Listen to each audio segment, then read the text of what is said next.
Well, over the last couple of weeks, as you said, since this agreement was drawn up between Tehran, Moscow and Ankara for a de-escalation zone in Idlib, there has been this huge focus on the region. And what we've been seeing here certainly is clear evidence of Turkish military build-up, reinforcing their Syrian troops on the border.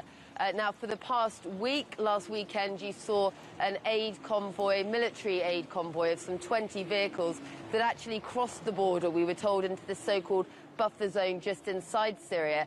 And since then, we've witnessed a number of military convoys that have arrived in this province, but haven't actually crossed the border into Syria, but have gone into a military secured area some 3 kilometres from the border. So just yesterday, we saw one of the largest military convoys of that type arrive in the region. They again went into the secure military area, but a lot of military activity in this Turkish military secured area near the border. So very clearly there is this reinforcement of the Syrian border going on, and we've had some hints over the last couple of weeks as well that the plans do seem to be underway for this de-escalation zone. President Erdogan, since the Astana talks, has met with the Russian president, he's met with the Iranian president, and last week we heard the presidential spokesman saying there was a concrete framework in place for the timeline for this de-escalation zone to be implemented. So all eyes, Kilmany, are going to be on this Turkish-Syrian border in the coming days, you'd imagine.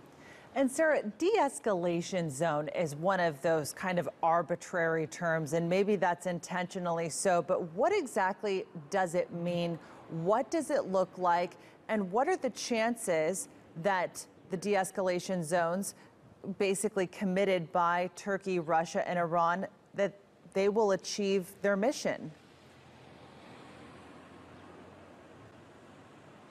Well, it's extremely complex. We've had a very sketchy picture of what that de-escalation zone will actually look like. The most concrete details came from Turkish President Erdogan himself in an interview where he spoke about what that de-escalation zone might look like, saying that it would be Turkish troops securing the inside of Idlib, potentially, and Russian securing the outside of Idlib. Now, it's not known exactly when, as we said, that is going to take place, but we have seen the Turkish military build up, and that is no easy task in itself, because Idlib at the moment is largely under the control of an al-Qaeda-linked group known as Hayat al-Sham. So actually securing Idlib would not be an easy task. And over the last couple of weeks, at the same time, we've seen an uptick in reports of Syrian regime and Russian airstrikes in Idlib, which humanitarian groups here on the ground have condemned.